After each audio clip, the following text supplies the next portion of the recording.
क्या हमारी सोच हमारे जीवन को प्रभावित करती है? एक बहुत सुंदर कहानी है। एक गांव में दो किसान रहते थे। दोनों ही बहुत गरीब थे। दोनों के पास थोड़ी थोड़ी जमीन थी और दोनों उसमें मेहनत करके अपना और अपने परिवार का गुजारा चलाते थे।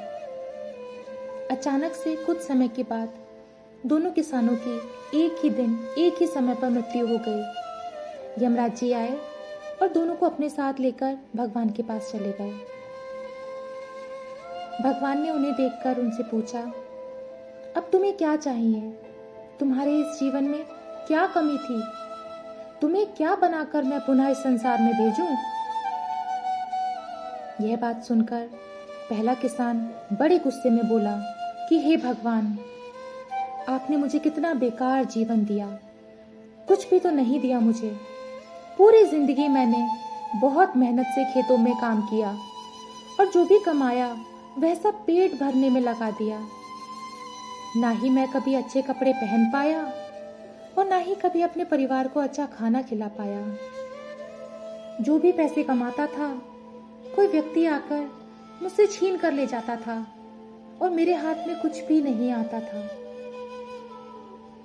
यह बात सुनकर भगवान बोले, तो अब क्या चाहते हो तुम? पहला किसान बोला, हे भगवान, आप कुछ ऐसा कर दीजिए कि मुझे कभी भी किसी को कुछ भी ना देना पड़े।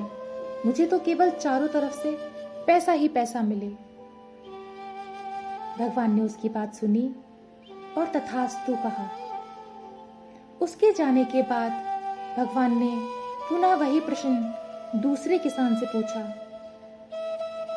दूसरे किसान ने भगवान के सामने हाथ जोड़ते हुए कहा कि हे भगवान, आपने मुझे सब कुछ दिया, मैं आपसे क्या मांगूं? आपने मुझे एक अच्छा परिवार दिया, मुझे कुछ जमीन दी जिस पर मेहनत से काम करके मैंने अपने परिवार का पेट भरा, उनको एक अच्छा जीवन दिया। खाने के लिए आपने मुझे और मेरे परिवार को भरपेट खाना दिया। मैं और मेरा परिवार कभी भी भूखे पेट नहीं सोया। बस एक ही कमी थी मेरे जीवन में, जिसका मुझे अपनी पूरी जिंदगी अफसोस रहा और आज भी है।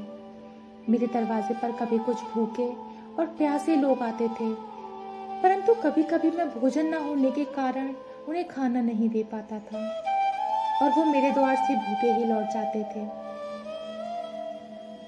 भगवान ने उससे पूछा, तो अब तुम क्या चाहते हो? दूसरे किसान ने हाथ जोड़ते हुए भगवान से विनती की कि हे भगवान, आप कुछ ऐसा कर दो कि मेरे द्वार से कभी भी कोई भूखा प्यासा ना जाए। भगवान ने तथास्तु कहा। अब दोनों का पुनः उसी गांव में एक साथ जन्म हुआ। दोनों बड़े हुए। पहला व्यक्ति जिसने भगवान से कहा था कि उसे चारों तरफ से केवल धन मिले और कभी भी किसी को कुछ देना ना पड़े, वह व्यक्ति उस गांव का सबसे बड़ा भिखारी बना। अब उसे किसी को कुछ नहीं देना पड़ता था और जो भी कोई आता उसकी झोली में पैसे डाल के चला जाता। परंतु दूसरा व्यक्ति जिसने भगवान से कहा कि उसे कुछ नहीं चाहिए, केवल इतना ही हो जाए कि उसके द्वार से कभी कोई भूखा प्यासा ना जाए, वह व्यक्ति उस गांव का सबसे अमीर जमींदार बना। हर बात के दो पहलू होते हैं, सकारात्मक और नकारात्मक। अब यह हमारी सोच पर निर्भर करता है कि हम चीजों को किस रूप में देखते हैं। अच्छा जीवन जीना है तो अपनी सोच को अच्छा बनाइए, चीजों में कमियां मत निकालिए, बल्कि जो भगवान ने दिया है उसका आनंद लीजिए और हमेशा दूसरों के प्रति सेवा भाव रखिए, क्योंकि जैसी सोच वैसे ही कर्म और जैसे कर्म वैसा ही जीवन।